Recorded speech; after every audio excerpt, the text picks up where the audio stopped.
Nama nama saya Rara Melisa Janetri Siregar, NPM 20110258, kelas TIM 2003. Saya akan menjelaskan tentang pengertian arsitektur dan organisasi komputer. Yang pertama, pengertian. Pengertian arsitektur komputer merupakan konsep perencanaan dan juga struktur pengoperasian dasar dari suatu sistem komputer. Ilmu mengenai cara keterhubungan komponen-komponen perangkat keras untuk dapat menciptakan sebuah komputer. Arsitektur komputer adalah bagian yang lebih cenderung pada kajian atribut-atribut sistem komputer yang terkait dengan seorang programmer. Contohnya, set instruksi, aritmetika yang digunakan, teknik pengalamatan, mekanis I atau O. Berikut kita akan membahas klasifikasi arsitektur komputer. Yang pertama, arsitektur von Neumann. Arsitektur von Neumann atau mesin von Neumann adalah arsitektur yang diciptakan oleh John von Neumann pada tahun 1903 sampai 1957.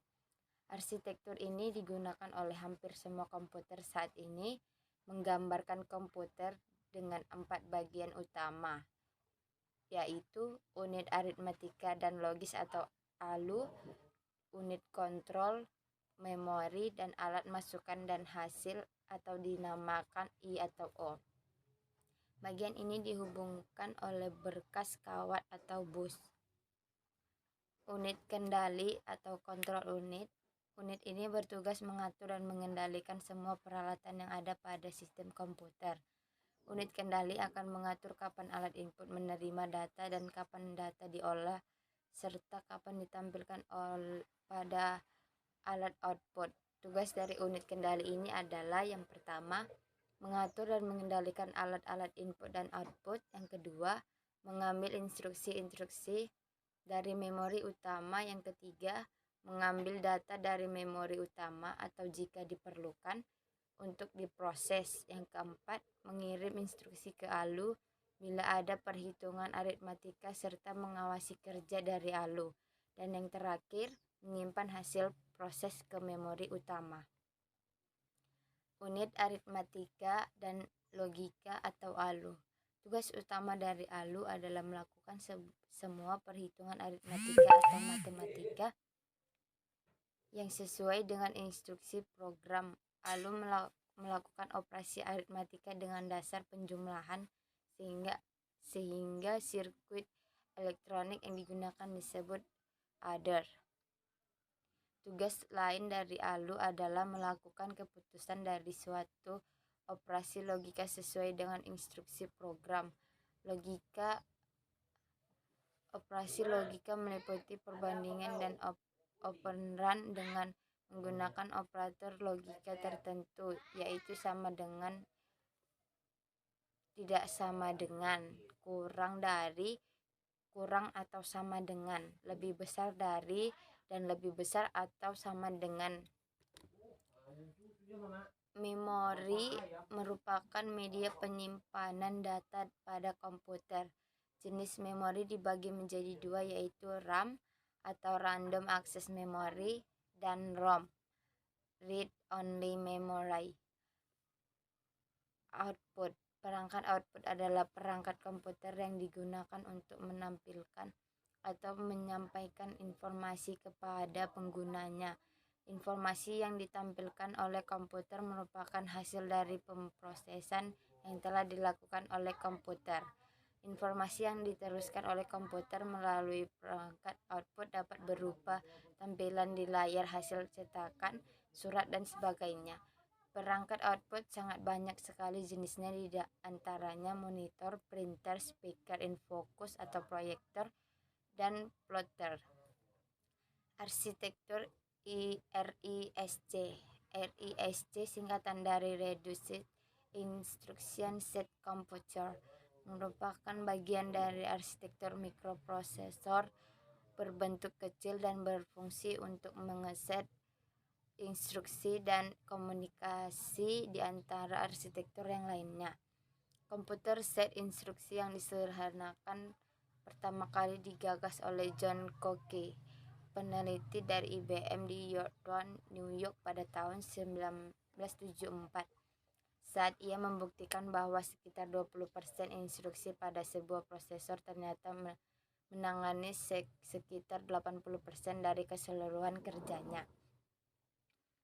Komputer pertama yang menggunakan konsep RISC ini adalah IBM PC atau XT pada era 1980-an. Istilah RISC sendiri pertama kali dipopulerkan oleh David Patterson, pengajar pada University of California di Berkeley. Siklus mesin ditentukan oleh waktu yang digunakan untuk mengambil dua buah operan dari register, melakukan operasi ALU dan menyimpan hasil operasinya ke dalam register. Dengan demikian, instruksi mesin RISC tidak boleh lebih kompleks dan harus dapat mengeksekusi secepat mikroinstruksi pada mesin-mesin CISC. Selanjutnya, arsitektur CISC. Complex Instruction Set Computing atau Complex Instruction Set Computer atau CISC, kumpulan instruksi komputasi kompleks, adalah sebuah arsitektur dari set instruksi di mana setiap instruksi akan menjalankan beberapa operasi tingkat rendah, seperti pengambilan dari memori, operasi aritmetika, dan penyimpanan ke dalam memori. Semuanya sekaligus hanya di dalam sebuah instruksi. Karakteristik CISC dapat dikatakan bertolak belakang dengan RISC. Karakteristik CISC yang syarat informasi ini memberikan keuntungan di mana ukuran program-program yang dihasilkan akan menjadi relatif lebih kecil dan penggunaan memori akan semakin berkurang. Karena CISC inilah biaya pembuatan komputer.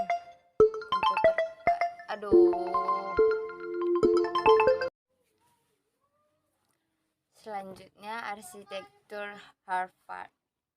Arsitektur Harvard menggunakan memori terpisah untuk program dan data dengan alamat dan bus data yang berdiri sendiri.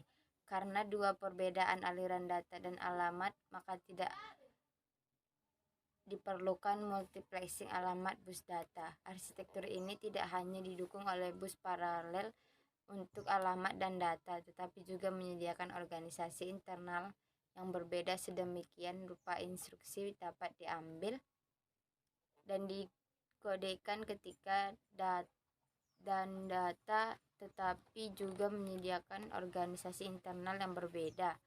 Sedemikian rupa instruksi dapat lebih lanjut lagi. Bus data bisa saja memiliki ukuran yang berbeda dari bus alamat. Yang kelima, arsitektur BlueGen. BlueGen adalah sebuah arsitektur komputer yang dirancang untuk menciptakan beberapa superkomputer generasi berikut mencapai kecepatan operasi petaflop atau 1 peta sama dengan 10 pangkat 15. Dan pada 2005 telah mencapai kecepatan lebih dari 100 teraflop. 1 tera sama dengan 10 pangkat 12. BlueGen merupakan proyek atau antara Departemen Energi Amerika Serikat atau yang membiayai proyek ini, industri atau terutama IBM dan kalangan akademi. Ada 5 proyek BlueGen dalam pengembangan saat ini, diantaranya adalah BlueGen atau R, BlueGen atau C, dan BlueGen atau P. Pada 29 September 2004, IBM mengumumkan bahwa sebuah prototip BlueGen atau R di IBM Rochester atau Minnesota telah menyusul Earth Simulator NEC sebagai komputer tercepat di dunia dengan kecepatan 36,1 teraflops, mengalahkan Earth Simulator yang memiliki kecepatan 35,86 TFLOP. Mesin ini kemudian mencapai kecepatan 70,72 pada tahun 2005 di tanggal 27 Oktober. Lawrence Livermore National Laboratory dan IBM mengumumkan bahwa Blue Gene atau L sekali lagi telah menciptakan rekor dengan mengalahkan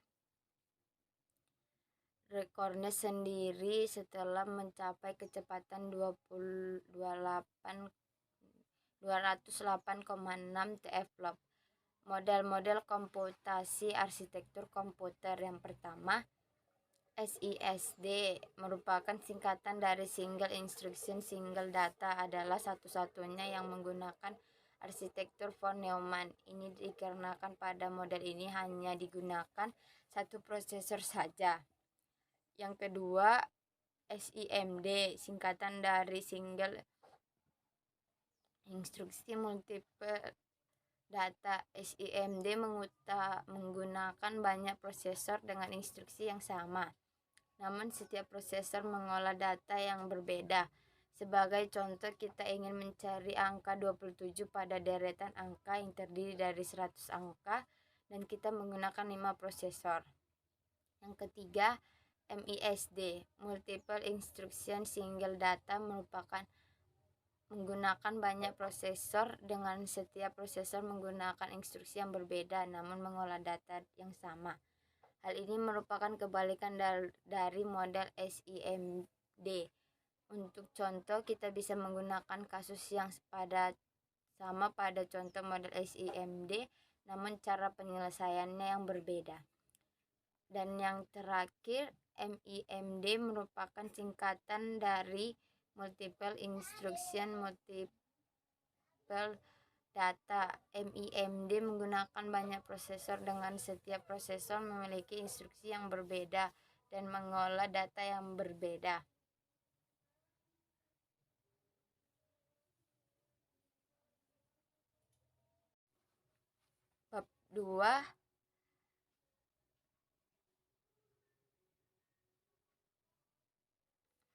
Bab 2, kita akan membahas tentang pengertian komputer. Komputer adalah sebuah mesin hitung elektronik yang secara cepat menerima informasi, masukan digital, dan mengolah informasi tersebut menurut seperangkat instruksi yang tersimpan dalam komputer tersebut dan menghasilkan keluaran informasi yang dihasilkan setelah diolah.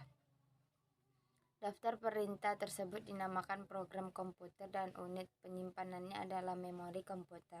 Dalam bentuk yang paling sederhana, komputer terdiri dari 5 bagian utama yang mempunyai fungsi sendiri-sendiri. Unit-unit tersebut adalah masukan, memori, aritmetika dan logika, keluaran, dan kontrol.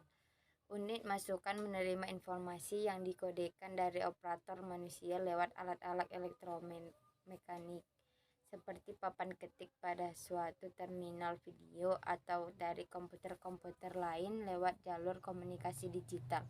Informasi yang diterima dan disimpan dalam memori untuk dipergunakan kelak atau langsung diolah oleh rangkaian aritmetika dan logika untuk melaksanakan operasi yang diinginkan. Langkah-langkah pengolahan ditentukan oleh program yang disimpan dalam memori. Akhirnya hasil-hasil yang diperoleh dikirimkan kembali keluar melalui unit keluaran. Seluruh kegiatan ini dikoordinasi oleh unit kontrol. Struktur komputer. Komputer adalah sebuah sistem yang berinteraksi dengan cara tertentu dengan dunia luar. Interaksi dengan dunia luar dilakukan melalui perangkat periferal dan saluran komunikasi. Dalam buku ini akan banyak dikaji seputar struktur internal komputer.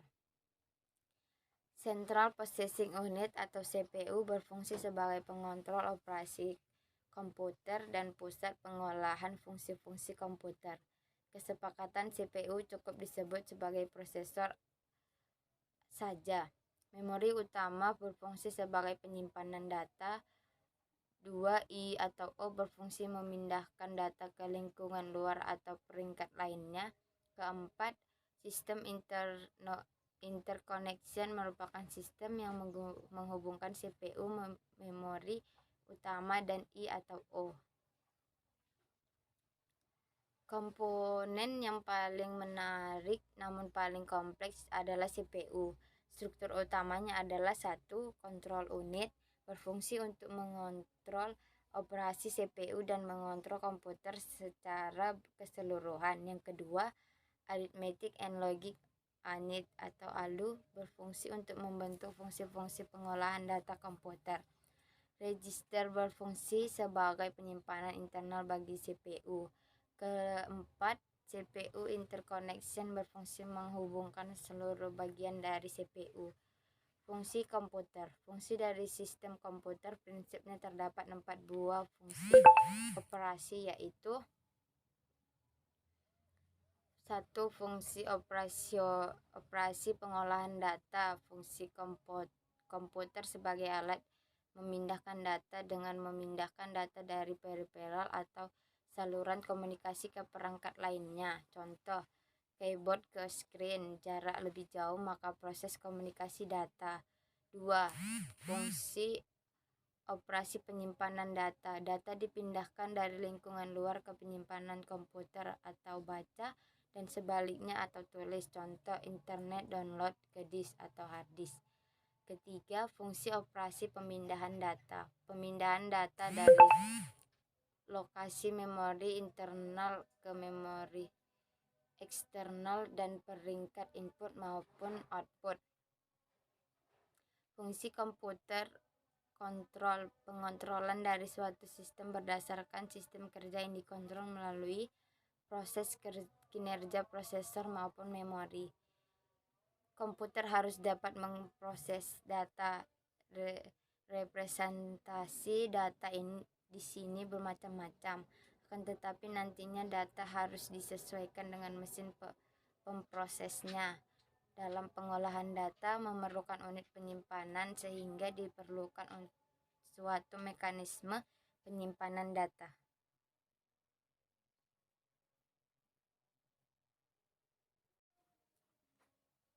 Selanjutnya kita akan membahas tentang evolusi dan kinerja komputer.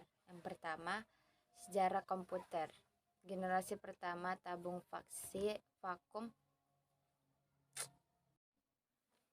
Selanjutnya kita akan membahas evolusi dan kinerja komputer.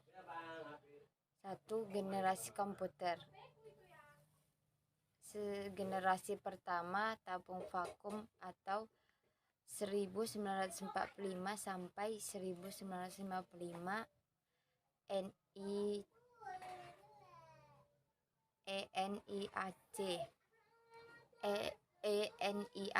atau Electronic Numerical Integrator and Computer pada tahun 1946 dirancang dan dibuat oleh John Muckley dan John Presper Exet di Universitas Pennsylvania, merupakan komputer digital elektronik untuk kebutuhan umum pertama di dunia. ENIAC dibuat di bawah lembaga Army Ballistic Research Laboratory atau BRL. ENIAC mempunyai berat 30 ton, bervolume 15.000 kaki persegi, dan berisi lebih dari tabung vakum. Daya listrik yang dibutuhkan sebesar 140 kW. Kecepatan operasi mencapai 5.000 operasi penambahan per detik. Masih merupakan mesin desimal. Representasi data bilangan dalam bentuk desimal dan aritmetiknya dibuat dalam bentuk desimal. Memorinya terdiri atas 20 akumulator yang masing-masing akumulatornya mampu menampung 10 digit desimal. Tahun 1946, komputer dengan storage program konsep dipublikasikan yang kemudian dikenal dengan komputer IAS. Computer of Institute for Advanced Studies. Struktur komputer IAS terlihat pada gambar 13. Komputer ini terdiri dari memori utama untuk menyimpan data maupun instruksi. Kedua, arithmetic logic unit atau ALU untuk mengolah data biner. Ketiga, control unit untuk melakukan interpretasi instruksi-instruksi di dalam memori sehingga adanya eksekusi instruksi tersebut. Yang keempat, I atau O untuk berinteraksi dengan lingkungan luar. Memori IAS terdiri atas 1000 lokasi penyimpanan yang disebut word. Word terdiri atas 40 binary digit atau bit. Data maupun instruksi disimpan dalam memori ini, sehingga data maupun instruksi harus dikodekan dalam bentuk biner. Setiap bilangan terdiri atas sebuah bit tanda dan 30 bit nilai. Sebuah word terdiri atas 20 bit instruksi dengan masing-masing 8 bit kode operasi atau opcode dan 12 bit alamat. Berisi lokasi-lokasi penyimpanan yang disebut register, yaitu 1. Memory buffer register atau MBR. 2. Memory address register atau MAR. Yang ketiga, instruksi register atau IR. Yang keempat, instruksi buffer register IBR. Program counter atau PC. Yang terakhir, akumulator atau AC.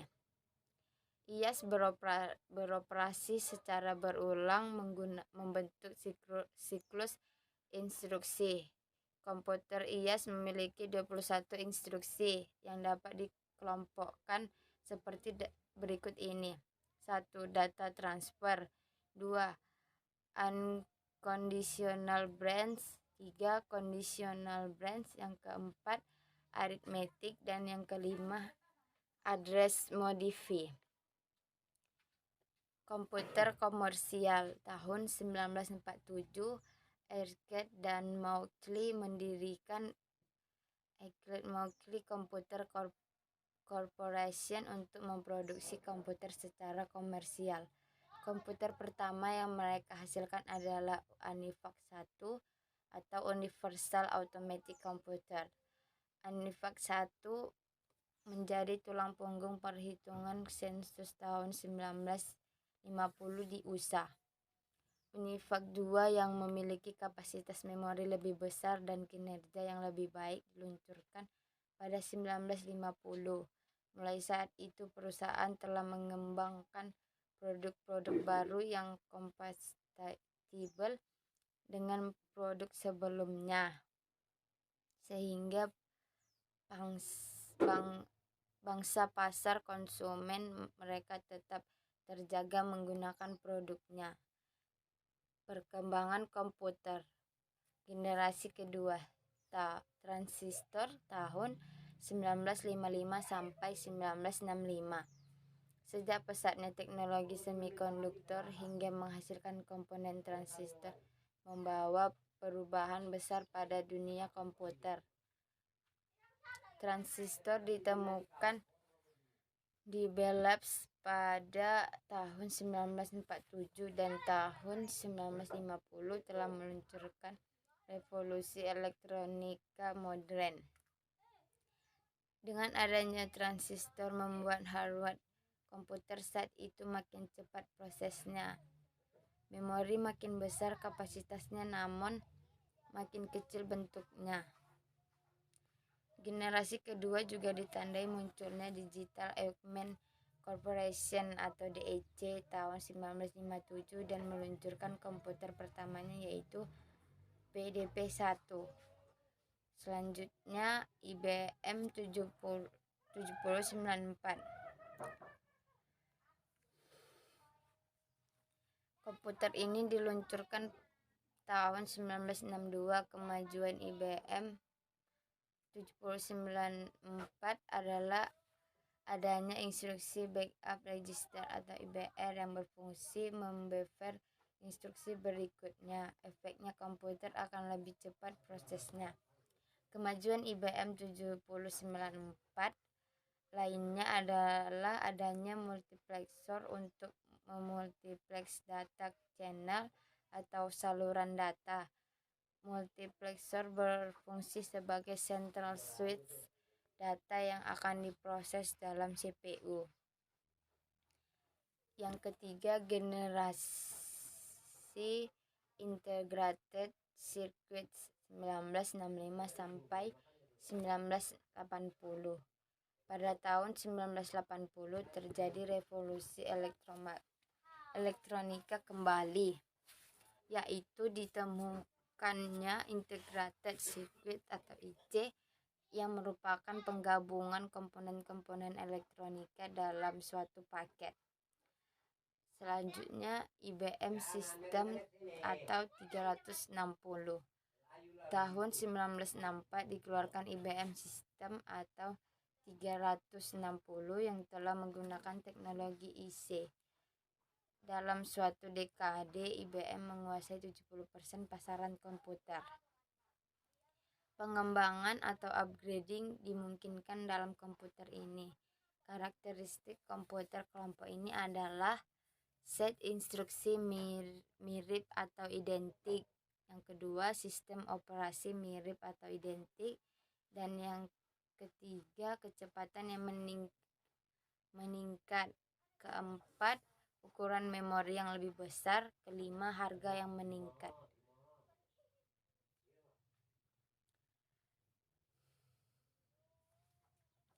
DEC PDP-8. Pada tahun yang sama saat IBM mengeluarkan sistem 360, DEC meluncurkan DEC PD-8. Komputer ini memiliki keunggulan bentuknya yang kecil sehingga sangat fleksibel digunakan. Arsitektur PDP-8 sangat berbeda dengan IBM, terutama bagian sistem BOS. Pada komputer ini menggunakan omnibus system. Sistem ini terdiri atas 96 buah lintasan sinyal yang terpisah, yang digunakan untuk membawa sinyal-sinyal kontrol, alamat maupun data. Arsitektur bus seperti PDP-8 ini nantinya digunakan oleh komputer-komputer modern selanjutnya. Struktur bus PDP-8 yang selanjutnya generasi keempat atau very large scale integration. Di era keempat perkembangan generasi komputer ditandai adanya VLSI. Paket VLSI dapat menampung 10.000 komponen lebih per kepingnya dengan kecepatan operasi mencapai 100 juta operasi per detiknya. Tahun 1972 diperkenalkan dengan mikroprosesor 8008 yang merupakan mikroprosesor 8 bit. Mikroprosesor ini lebih kompleks instruksinya, tetapi lebih cepat prosesnya dari pendahulunya. Kemudian Bell dan HP menciptakan mikroprosesor 32 bit pada 1981, sedangkan Intel baru mengeluarkan tahun 1985 dengan mikroprosesor 80386. Contoh evolusi komputer. Evolusi komputer yang akan dijelaskan adalah kelompok komputer Pentium, Intel, dan PowerPC. Sedangkan PowerPC merupakan kelompok komputer yang menerapkan teknologi RISC, Reduced Instruction Set Computer. Pentium merupakan produk Intel yang mampu mendominasi pasaran prosesor hingga saat ini.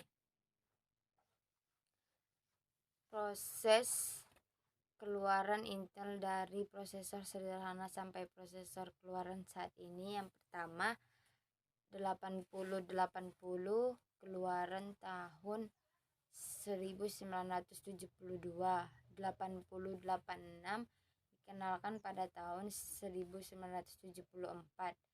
80286 keluar tahun 1982. Yang keempat, 80386 dikeluarkan pada tahun 1985. Yang kelima, 80486 dikenal tahun 1989. Yang keenam, instruksi. Yang ketujuh, Pentium. Yang kedelapan, memungkinkan eksekusi instruksi secara paralel. Yang ke-8, Pentium Pro. Yang ke-9, Pentium 2. Yang ke-10, Pentium 3.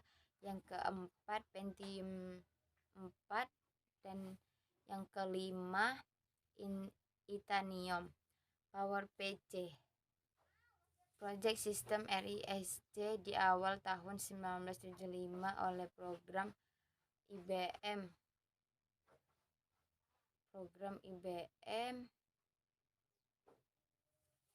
Pada komputer Muni seri 801.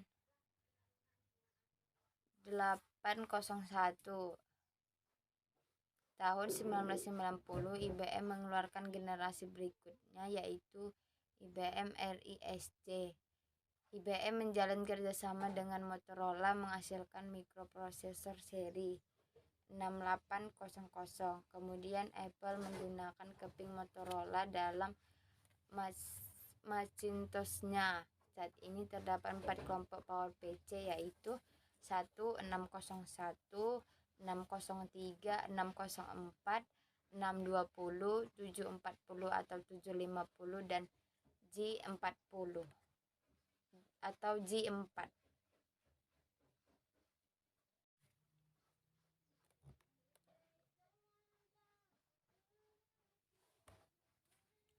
Selanjutnya kita akan membahas tentang Central Processing Unit atau CPU. Pengertian CPU. CPU merupakan perangkat keras komputer yang memiliki tugas untuk menerima dan melaksanakan perintah dan data dari perangkat lunak. Komponen utama CPU merupakan komponen-komponen terpenting dari sistem komputer. CPU adalah komponen pengolah data berdasarkan instruksi. Instruksinya yang diberikan kepadanya. Struktur CPU tersusun atas beberapa komponen, yaitu 1. Arithmetic and Logic Unit atau ALU. Yang kedua, Control Unit. Yang ketiga, Register. Yang keempat, CPU Interconnection. Selanjutnya, fungsi komputer.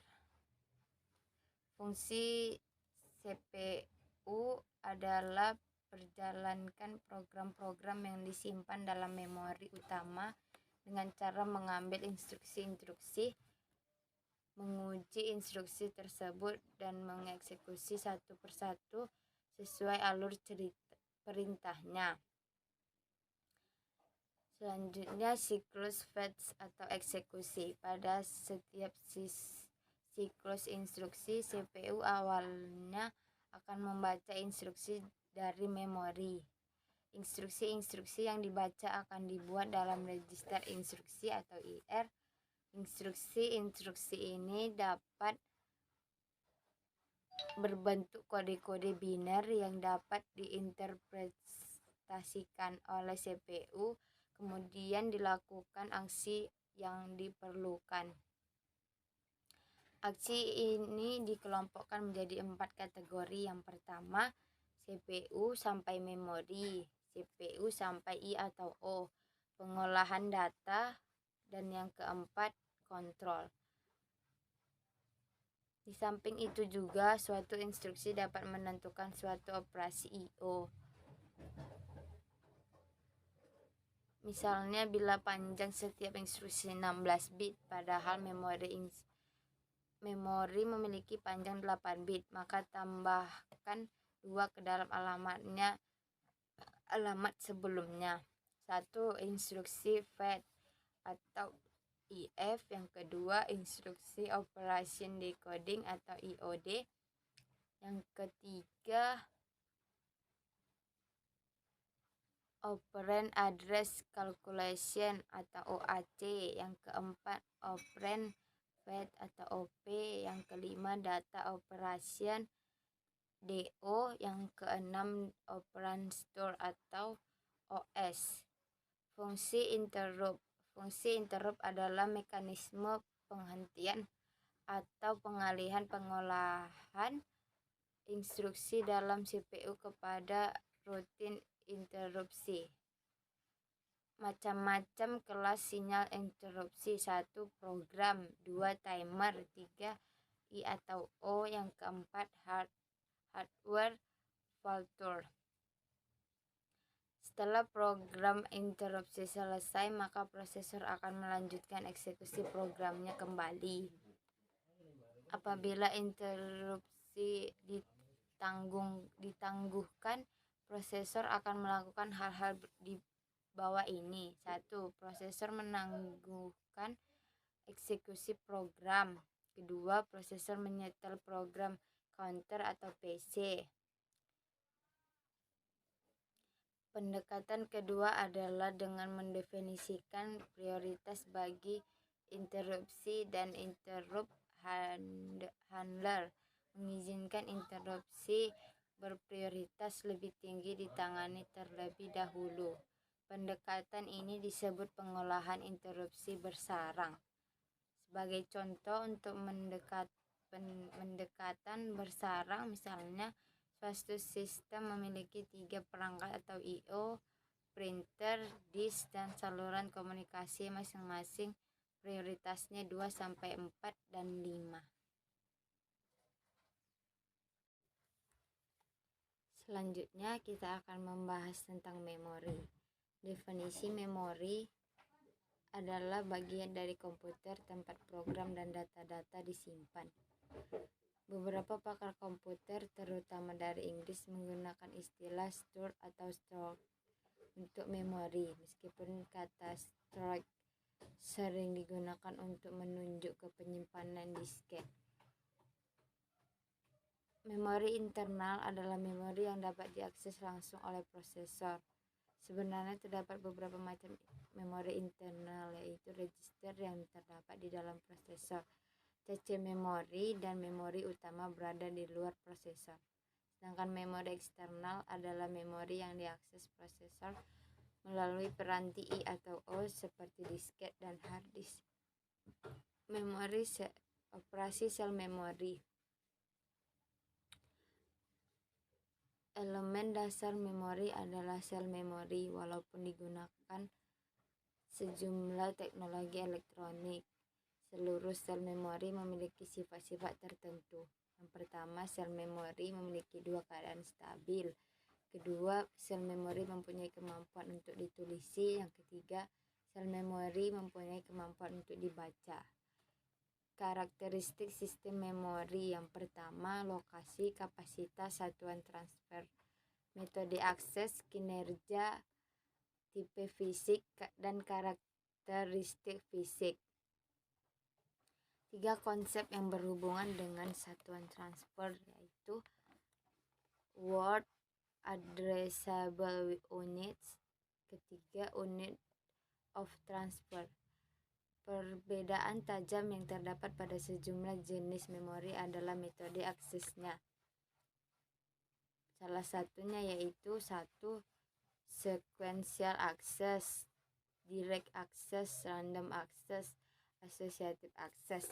Berdasarkan karakteristik unjuk kerja, yaitu access time, memorical time, dan yang ketiga transfer rate. Memori permukaan magnetik adalah contoh non-volatil memori, sedangkan semikonduktor ada yang volatil dan non-volatil. Ada jenis memori semikonduktor yang tidak bisa dihapus kecuali dengan menghancurkan unit strukturnya. Memori ini dikenal dengan ROM atau read only memory.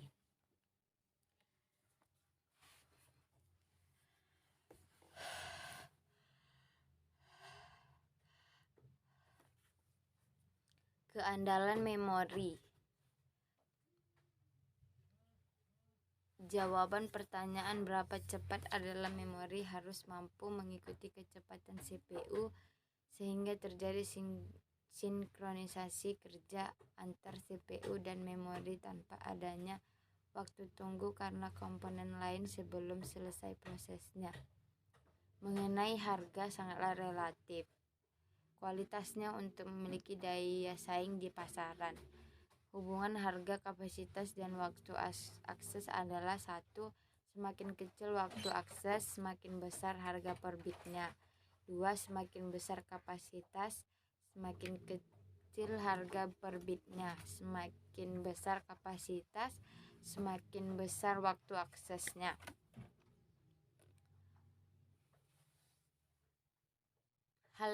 Hal itu dibatasi oleh teknologi dalam memperoleh waktu akses yang cepat.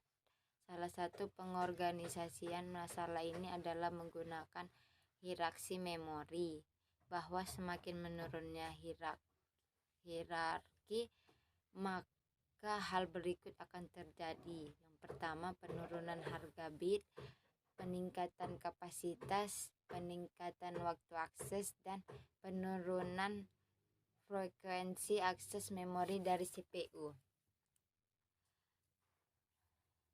Semakin lambat memori maka keperluan CPU untuk mengaksesnya semakin sedikit. Tabel spesifikasi memori, tipe memori, cache memori, memori utama, disk magnetik, disk optik, pita magnetik. Satuan memori. Satuan pokok memori adalah digit biner yang disebut bit. Suatu bit dapat berisi sebuah angka 0 atau 1. Kumpulan bit dinyatakan dalam word. Panjang word yang umum adalah 8, 16, dan 32 bit. Memori utama semikonduktor. Pada komputer lama, bentuk umum random access memory untuk memori utama adalah sebuah piringan ferromagnetik berlubang yang dikenal dengan core. Istilah yang tetap dipertahankan hingga saat ini. Jenis-jenis memori random access.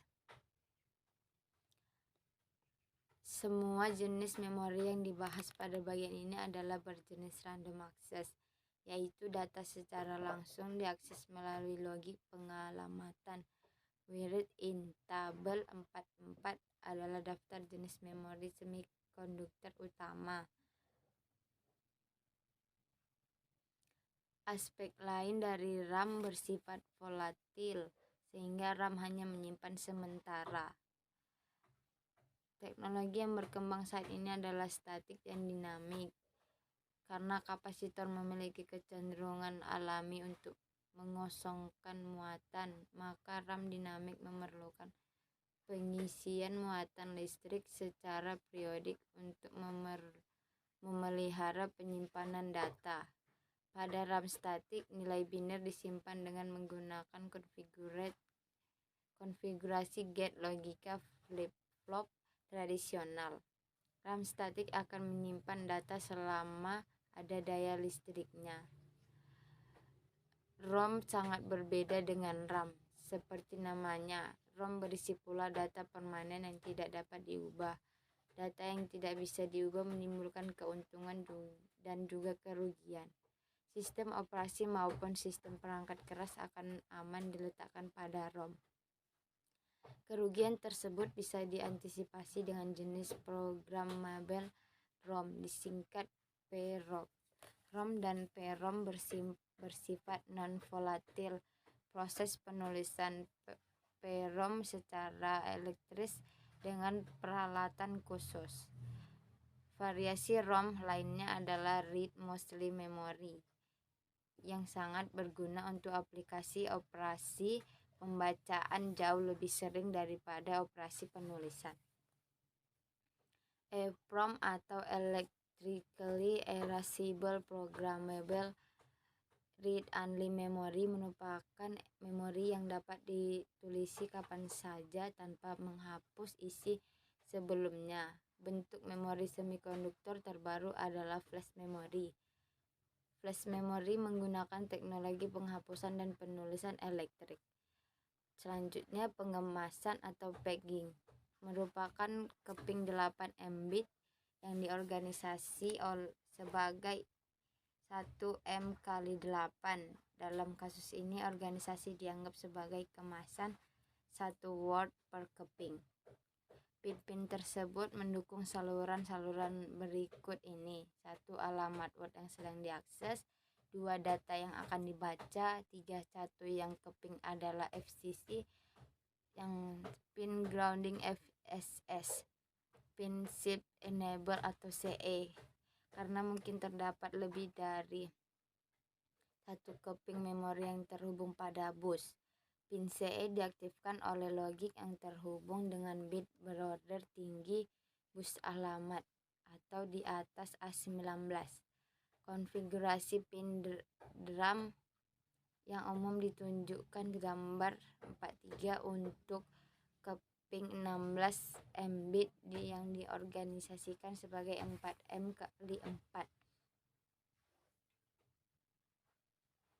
Karena operasi tulis, maka pin-pin data merupakan input atau output yang dikendalikan oleh WE atau read enable dan OE atau output enable. Sekarang kita lihat posisi bit ke-6 adalah data ketiga. Mekanisme koreksi kesalahan akan meningkatkan reliabilitas bagi memori, tetapi risikonya adalah menambah kompleksitas pengolahan data. Memori internal. Memori semikonduktor terbagi atas beberapa tipe, di antaranya adalah random access atau RAM, ROM, PROM, EPROM, flash memory, serta EEPROM. Tipe-tipe memori semikonduktor.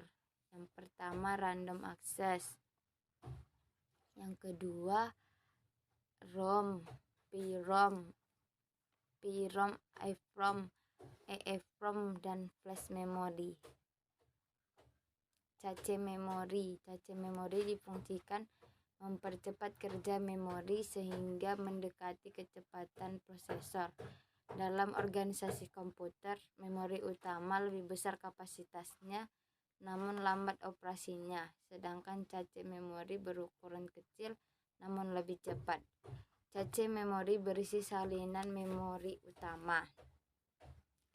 Karena fenomena lokalitas referensi ketika blok data diberikan ke dalam cache memori, terdapat kemungkinan bahwa word-word berikutnya yang berada dalam satu blok akan diakses oleh CPU, sehingga dapat disimpulkan bahwa kerja cache adalah antisipasi terhadap permintaan data memori yang akan digunakan CPU.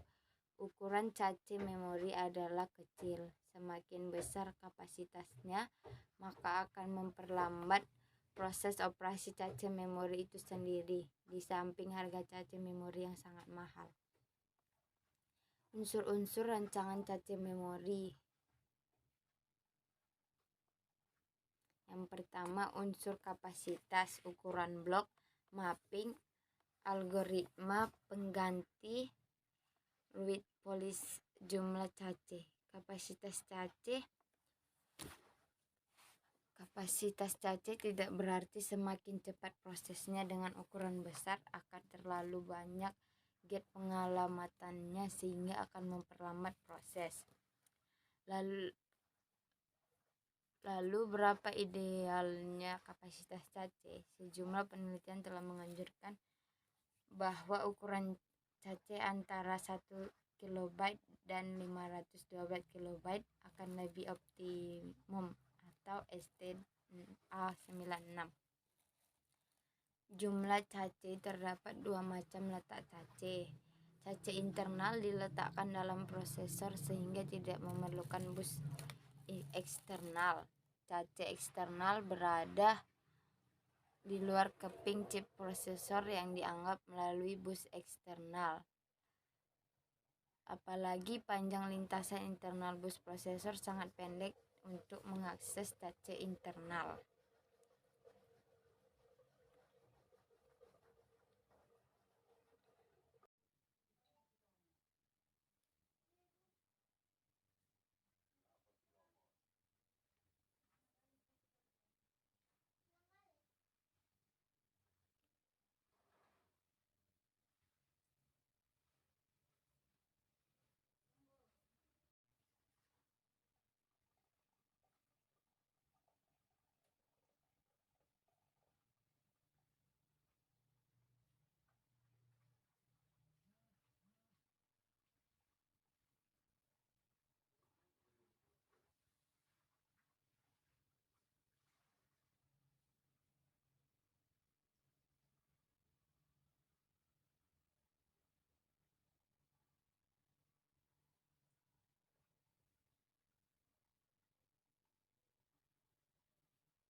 Aduh.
Oke, selanjutnya kita akan membahas tentang pengertian I/O di pertemuan selanjutnya. Pengertian I/O adalah peralatan antarmuka atau interface bagi sistem bus atau switch sentral dan mengontrol satu atau lebih perangkat periferal. Modul I/O tidak hanya sekedar modul penghubung, tetapi sebuah piranti yang berisi logika dalam melakukan fungsi komunikasi antara periferal dan bus komputer. Ada beberapa alasan kenapa piranti-piranti tidak langsung dihubungkan dengan bus sistem komputer, yaitu 1. Bervariasinya metode operasi piranti periferal, kecepatan transfer data piranti periferal. Ketiga, format data dan panjang data pada piranti periferal. 2. Fungsi utama, yaitu sebagai piranti antarmuka ke CPU dan memori melalui bus sistem. Kedua, sebagai piranti antarmuka dengan peralatan periferal lainnya dengan menggunakan link data tertentu. Blok diagram modul I atau O. Arus data modul atau I/O. Kontrol atau timing input data. CPU meminta modul memeriksa status perangkat. Bila perangkat siap mengirim, CPU mengirim perintah pemindahan. Modul menerima data dari perangkat. Data dipindahkan dari modul ke CPU. Modul input atau output perlu sebagai interface atau penghubung perantara ke memori dan prosesor. Interface ke sesama periferal bertugas menyelaraskan data sebelum ditransfer melalui sistem bus. External device. External device diperlukan untuk perpindahan dan penyimpanan data baik antara lingkungan luar komputer dengan komputer itu sendiri. External device terdiri dari peralatan stroge, input dan output yang berada di luar motherboard, CPU dan memori. External device yang terhubung ke sebuah modul input atau output disebut periferal. Kategori external device. Yang pertama, human readable, untuk berkomunikasi dengan pengguna komputer. Contoh, monitor, printer, keyboard. Machine readable, untuk berkomunikasi dengan sesama peralatan. Contohnya hard disk, sensor, atau misal barcode reader dan scanner. Communication, untuk berkomunikasi dengan device di tempat lain. Contoh LAN card dan modem. Guna modul I/O, kontrol dan timing, mengatur agar kecepatan transfer data yang berbeda-beda antar periferal dapat tersinkronisasi. Komunikasi prosesor untuk mengirimkan data dan kontrol atau perintah dari prosesor ke periferal. Komunikasi antar periferal, data buffering atau penampung data sementara. Deteksi error yang terjadi pada periferal akan melaporkannya pada prosesor. Kemampuan lain modul I/O. 1. Modul I/O mampu mensupport satu atau lebih periferal, mengontrol fungsi periferal sesuai perintah CPU, atau tidak hanya mengirim data, menerapkan apa yang diinginkan sistem operasi terhadap periferal. Misalnya, Unix menganggap semuanya sebagai file. Komunikasi dengan CPU. Command decoding, signal perintah dari CPU ke control bus, pertukaran data antara CPU dengan modul melalui data bus. Status reporting, CPU perlu status modul atau basi atau ready. Address recognition, modul I/O perlu tahu address unik setiap periferal. Teknik input atau output programmer atau teknik I/O terprogram, interrupt sampai driver. Direct Memory Access atau DMA. Cara kerja modul I/O. CPU meminta status periferal pada modul I atau O. Modul I/O cek ke periferal dan mengirimkan statusnya dalam bentuk status bit. Jika status ready, CPU melakukan request untuk transfer data. Modul I/O menarik data dari periferal. Modul I/O menyelaraskan data seperlunya.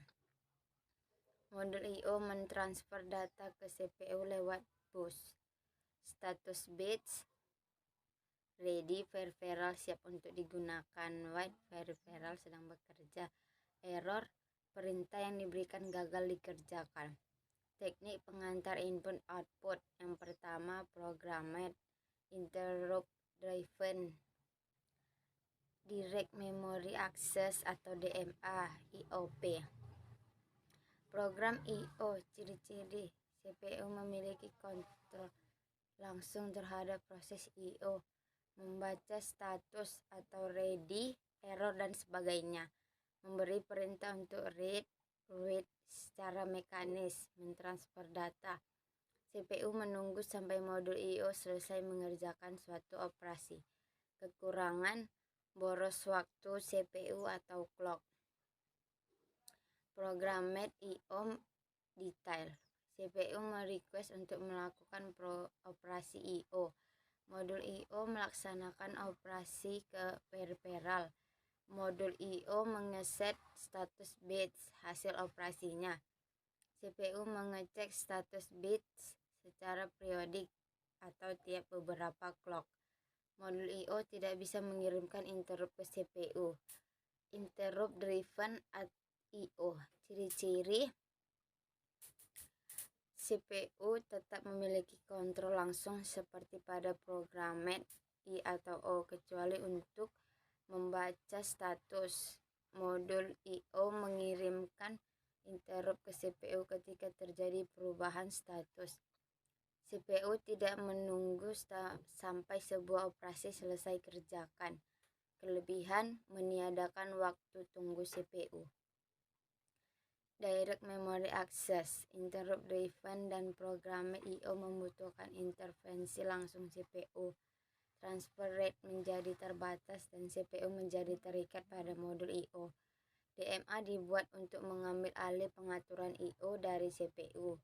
DMA controller berbentuk sebuah hardware tambahan pada bus, tapi belum tentu terhubung langsung ke periferal.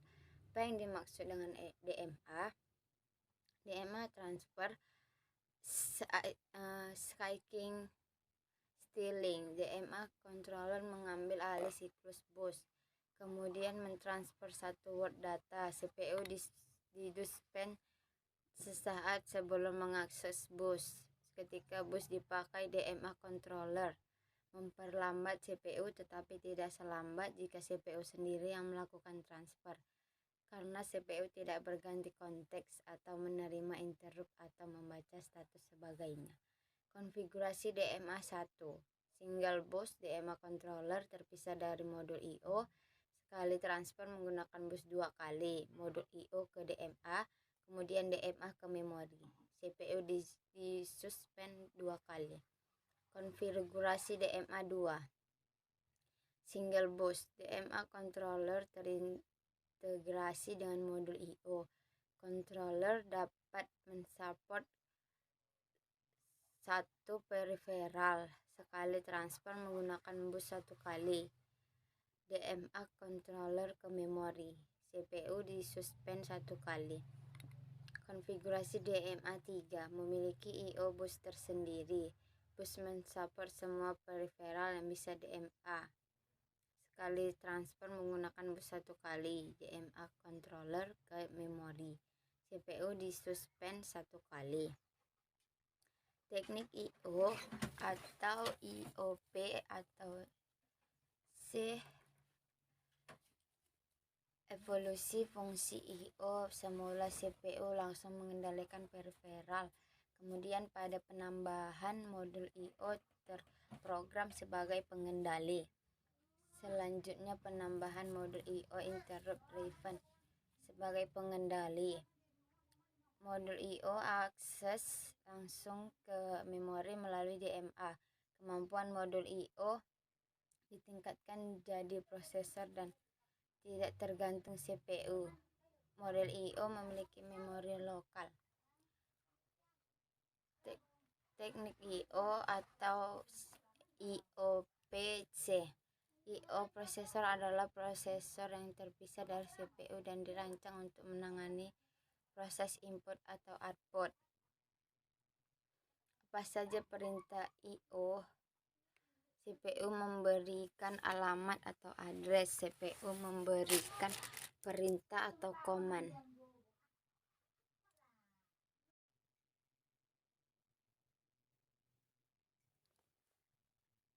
Oke, baik, sekarang kita lanjutkan untuk membahas tentang sistem bus. Yang pertama, bus adalah jalur komunikasi yang dibagi pemakai suatu set kabel tunggal yang digunakan untuk menghubungkan berbagai subsistem. Bus system adalah sebuah bus yang menghubungkan komponen-komponen utama komputer atau CPU, memori, dan input atau output.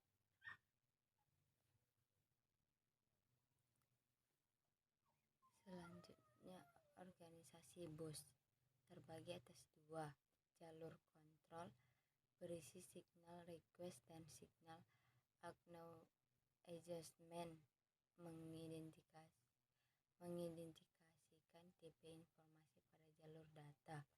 Jalur data membawa informasi antara sumber dan tujuan data dan alamat dan perintah kompleks. Struktur sistem bus. Pertama, sebuah bus sistem terdiri dari 50 hingga 100 saluran terpisah. Masing-masing saluran ditandai dengan arti dan fungsi khusus. Walaupun terdapat sejumlah rancangan bus yang berlainan, fungsi saluran bus dapat diklasifikasikan menjadi 3 kelompok, yaitu saluran data, saluran alamat, dan saluran kontrol. Selain itu, terdapat pula saluran distribusi daya yang memberikan kebutuhan daya bagi modul yang terhubung. Walaupun terdapat sejumlah rancangan bus yang berlainan, fungsi saluran bus dapat diklasifikasikan menjadi 3 kelompok, yaitu saluran data, saluran alamat, dan saluran kontrol. Yang ketiga, data bus atau saluran data. Saluran data memberi lintasan bagi perpindahan data antara 2 modul sistem. Lintasan bagi perpindahan data antar modul secara kolektif. Lintasan ini disebut bus data. Tujuan agar mentransfer word dalam sekali waktu. Jumlah saluran dalam bus data dikatakan lebar bus dengan satuan bit. Misal lebar bus 16 bit. address bus atau saluran alamat. Saluran alamat digunakan untuk menandakan sumber atau tujuan data pada bus data. Digunakan untuk mengirim alamat Word pada memori yang akan diakses CPU. Digunakan untuk saluran alamat perangkat modul komputer saat CPU mengakses suatu modul. Semua peralatan yang terhubung dengan sistem komputer agar dapat diakses harus memiliki alamat. Contoh, mengakses port I/O, maka port I/O harus memiliki alamat hardware-nya. Yang ketiga, kontrol bus, saluran kontrol. Saluran kontrol digunakan untuk mengontrol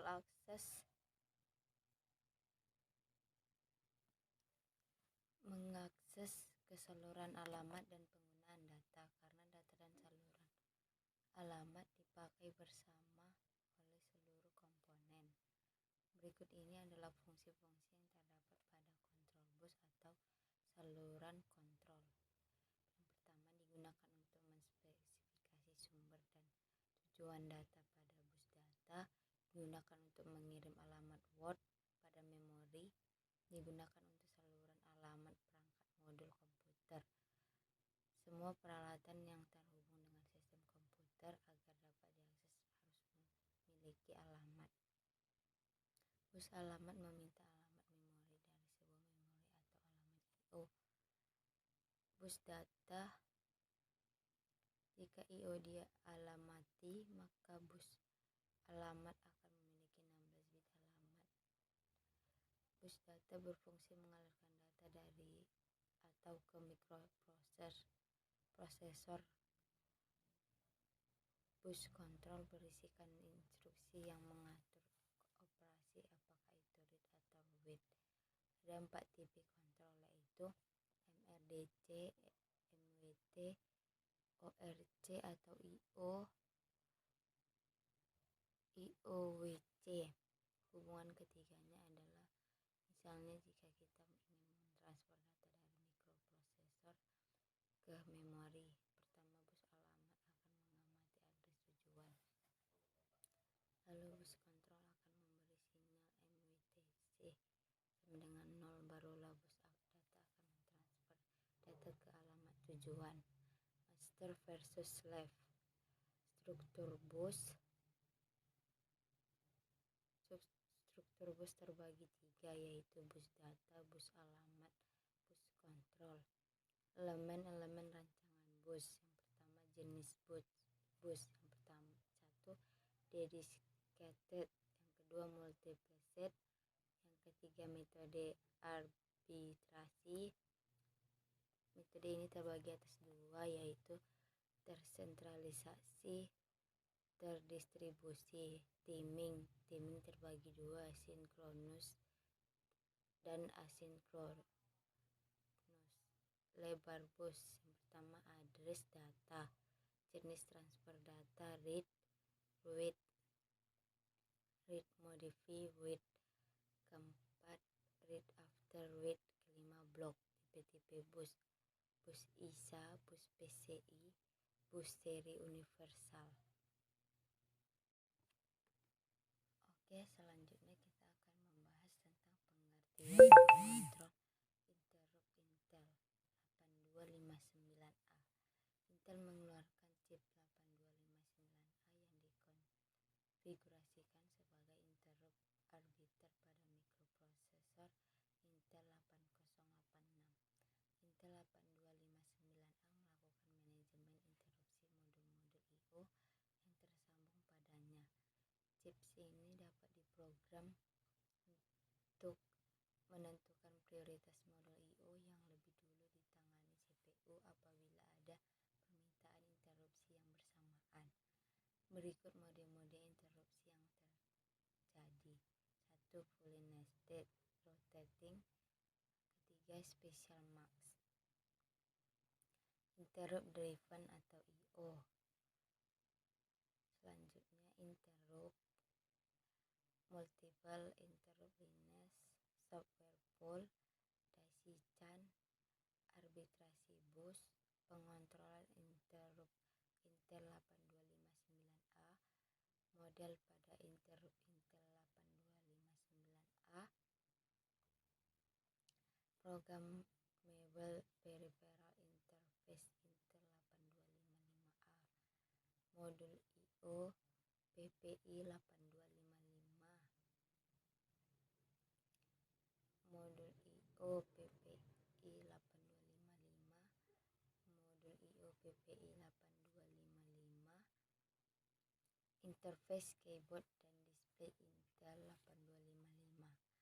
PPI Intel 8255A dapat diprogram untuk mengontrol berbagai peripheral sederhana. Direct Memory Access atau DMA. Konfigurasi modul DMA. Direct Memory Access atau DMA. Prinsip kerja DMA. Yang pertama, pada CPU, saat CPU ingin membaca atau menulis blok data, kemudian CPU melanjutkan pekerjaan lainnya, CPU telah mendelegasikan kepada modul DMA. Modul DMA memindahkan seluruh blok data. Ketika pemindahan ini selesai, modul DMA akan mengirimkan signal interrupt ke CPU. CPU akan menjalankan proses lainnya tanpa banyak terganggu dengan interupsi. Direct Memory Access DMA, saluran I/O dan prosesor. Pertama, evolusi fungsi I/O. Karakteristik saluran I/O. Perangkat eksternal komputer, interface eksternal, konfigurasi point-to-point dan multi-point, Small Computer System Interface atau SCSI, klasifikasi perangkat eksternal, klasifikasi berdasar arah data. Kesimpulan, PPI 8255 merupakan salah satu modul I/O yang dirancang untuk keperluan I/O mikroprosesor 8086. Terdapat 3 buah teknik dalam operasi I/O, yaitu I/O terprogram, interrupt sampai driven I/O, dan DMA Direct Memory Access perangkat eksternal dan perangkat eksternal. Pemakaian pengontrol interupsi 8559A pada 8086, Peripheral Interface Intel 8255A, interface keyboard dan display dengan Intel 8255A, Direct Memory Access atau DMA, blok diagram DMA, konfigurasi modul DMA. Dan materi terakhir tentang algoritma penjadwalan proses. Yang pertama, First Come First Served atau VCVS atau FIFO, First In First Out, SCP, Shortest Job First, Priority Scheduling, dan yang terakhir Round Robin. First Come First Served atau VCFS merupakan algoritma penjadwalan yang paling sederhana. Proses yang tiba lebih dahulu akan dilayani lebih dahulu. Kalau ada proses tiba pada waktu yang sama, maka pelayanan mereka dilaksanakan berdasarkan urutan dalam antrian. Proses di antrian belakang harus menunggu sampai semua proses di depannya selesai. Berikut contoh FCFS. Rumus untuk mendapatkan hasil dari FCFS ini menggunakan TA sama dengan waktu tunggu tambah lama eksekusi. Rata-rata sama dengan elemen TA per elemen job. Waktu tunggu sama dengan mulai eksekusi sampai waktu tiba. Shortest job first. Dasar prioritas adalah pendeknya proses. Semakin pendek atau singkat proses, semakin tinggi prioritasnya. Langkah 1, ditentukan urutan prioritas berdasarkan pendeknya proses yang dilayani. Langkah 2, penentuan proses mana yang dilayani oleh pemrosesan. Setiap proses yang ada dalam ready queue akan dieksekusi berdasarkan burst time terkecil. Hal ini mengakibatkan waiting time yang pendek untuk setiap proses, maka rata waiting time atau AWT juga menjadi pendek. Algoritma ini dikatakan optimal. Berikut contoh SJF. Selanjutnya, priority scheduling merupakan algoritma yang mendahulukan proses yang memiliki prioritas tinggi. Prioritas tinggi ditentukan berdasar time limit, memory requirement, file access, perbandingan antara burst proses dengan CPU, tingkat kepentingan proses. Selanjutnya, round robin. Algoritma ini mengilir proses yang ada di antrian. Proses akan mendapat jatah sebesar time kuantum. Jika time kuantumnya habis atau proses sudah selesai, CPU akan dialokasikan ke proses berikutnya. Proses ini cukup adil karena tidak ada proses yang diprioritaskan. Semua proses mendapat jatah waktu yang sama dari CPU, yaitu 1/n, dan tidak akan menunggu lebih lama dari n-1 Q, di mana Q adalah lama satu kuantum. Algoritma RR sepenuhnya bergantung besarnya time kuantum atau TQ. Jika TQ terlalu besar, algoritma ini akan sama saja dengan algoritma FCFS. Jika TQ terlalu kecil, akan semakin banyak peralihan proses sehingga banyak waktu yang terbuang. Permasalahan algoritma RR. Permasalahan utamanya dalam menentukan besarnya TQ. Jika TQ yang ditentukan terlalu kecil, maka sebagian besar proses tidak akan selesai dalam satu kuantum. Akibatnya akan terjadi banyak switch. Sebaliknya, jika TQ yang ditentukan terlalu besar, algoritma RR akan berjalan seperti FCFS. TQ ideal adalah jika 80% dari total proses memiliki CPU burst time yang lebih kecil dari 1 TQ. Urutan kejadian RR. Urutan kejadian proses dipindahkan ke antrian pada proses paling belakang atau 5A. Penjadwalan CPU mengalokasikan CPU ke proses selanjutnya pada antrian ready. Proses pertama terpilih. Timer diset untuk interproses setelah satu kuantum. Dispatcher disiapkan guna memilih proses berikutnya. Suatu proses masih berjalan pada akhir kuantum. Keempat, suatu proses sudah selesai sebelum satu kuantum berakhir. CPU dibebaskan. Berikut adalah contoh dari round robin. AWT, average waiting time. Jankart, turnaround.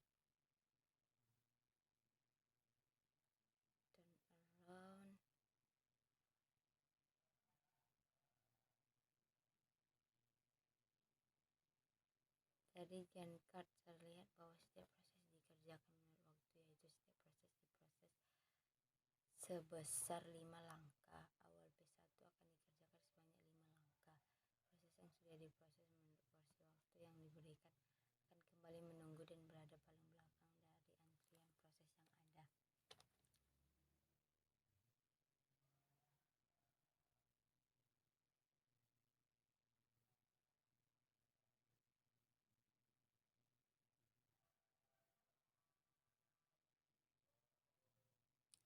Contohnya, P1 dikerjakan di awal, kemudian ada P2, P3, P4, dan P5 yang mengantri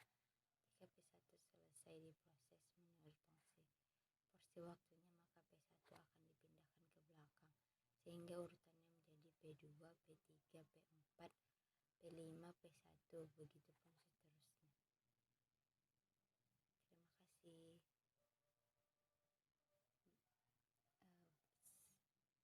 Terima kasih telah mendengarkan video ini. Maaf jika ada kesalahan kata atau perilaku yang tidak baik untuk diperlihatkan. Saya akhiri dengan